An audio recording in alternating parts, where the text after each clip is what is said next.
time. You'll see I always wear my Superman tie when I'm doing this presentation. As Mr. Temple quite rightly points out, the majority of the time I'm actually teaching the teachers to help the children. But this is particularly useful and it's a nice opportunity for me to come back this year. One of the first things I'm going to point out is I'm going to provide during the course of the session a number of prizes. The prize actually is something which I've used and more to the point students have used successfully for many, many years. A problem that most people have, certainly in other parts of the country, is that they can't always guarantee having an effective teacher in front of them.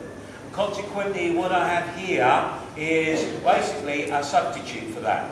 What I've put is on here, it's on a DVD, it's a bite-sized DVD. This happens to be a science one, but it's got a teacher explaining all you need to know about the key points in science. The booklets are actually what the teacher would ask if they were present in the room, and actually provide you with all the answers.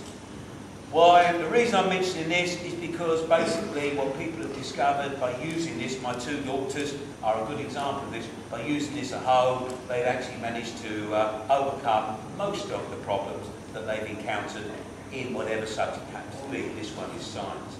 The first person to get the first prize is, can anybody tell me who that superhero is?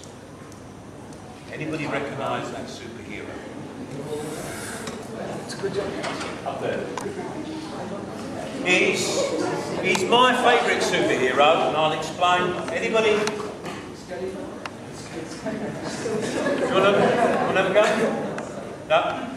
His name is Green Lantern. The reason he's my favourite superhero, when I've taught for 30 years in schools, in secondary schools, and he's my superhero because his superpower is actually the green ring allows him to convert what goes on inside his head into reality.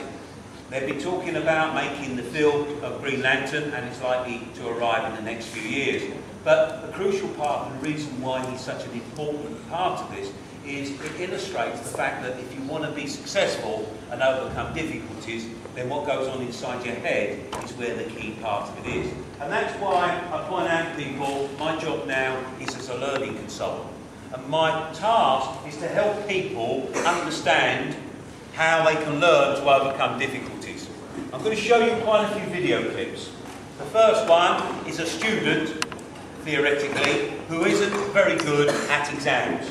He may reflect the problems that you have. I want you to look at him and actually, at the end, think how much this may reflect your problems in a few weeks' time.